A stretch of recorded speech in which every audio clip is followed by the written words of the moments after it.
नमस्कार मित्रों, आप देख रहे हैं सिद्धों की कहानियां।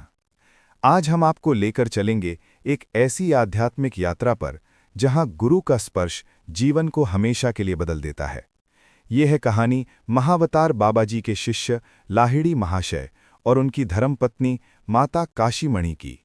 मैं वाराणसी में था और मेरा मन केवल एक इच्छा से भरा था, लाहिड़ी महाशय की पत्नी माता काशीमणि के दर्शन करने की। उनके घर पहुंचते ही मुझे लगा जैसे किसी पवित्र आशीर्वाद के धाम में प्रवेश कर रहा हूं। वृद्धा होते हुए भी उनका चेहरा कमल की तरह खिला था और उनके चारों ओर एक दिव्य सुगंध फैली हुई थी। माता ने मुस्कुराते हुए कहा, कई वर्ष बीत गए, लेकिन अपने पति लाहिड़ी महाशय की महानता को मैं देर से पहचान पाई। फिर उन्होंने बताया, एक रात कमरा अचानक तेज प्रकाश से भर गया और हवा में देवताओं का समूह प्रकट हुआ, जो लाहिड़ी महाशय के चारों ओर खड़ा होकर उनकी वंदना कर रहा था। चकित काशीमणि ने कहा, क्या मैं अभी भी सपना देख रही हूं? तभी लाहिड़ी महाशय बोले, नारी, तुम सपना नहीं देख रही हो।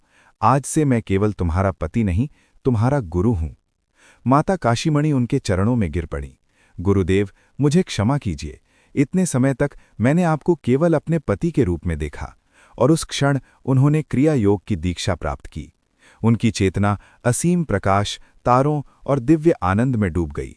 जब वे लौटीं, उनका जीवन पहले जैसा कभी न रहा। कुछ समय बाद एक दिन मोह ने माता को घेर लिया। उन्हें लगा लाहिड़ी महाशय अपने शिष्यों में अधिक व्यस्त रहते हैं। उन्होंने कठोर शब्द कह दिए। अचानक महाशय अदृश्य हो गए और चारों ओर से एक आवाज आई, क्या तुम नहीं देखती, ये संसार केवल शून्य है? जो शून्य है वो धन कैसे दे सकता है? डर से कांपती माता रोने लगीं। गुरुदेव, मुझे क्षमा कर दीजिए।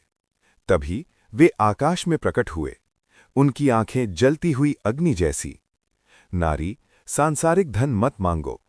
भीतर का खजाना पालोगी तो बाहर सब अपने आप मिल जाएगा। और सचमुच कुछ ही दिनों में एक शिष्य ने परिवार की पूरी व्यवस्था कर दी। लाहिड़ी महाशय की कृपा केवल उनकी पत्नी तक सीमित नहीं थी।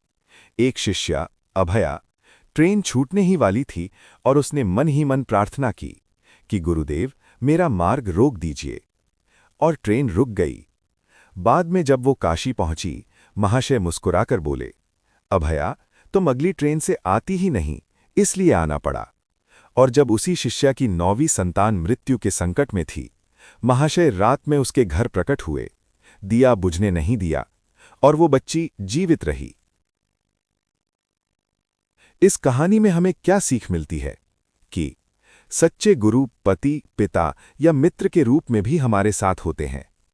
अहम टूटने पर ही दिव्यता प्रकट होती है और जो अपने भीतर का प्रकाश जगाता है, उसके जीवन से अंधकार दूर हो जाता है। मित्रों, ऐसी ही और दिव्य कथाएं हम आप तक हर सप्ताह पहुंचाते रहेंगे।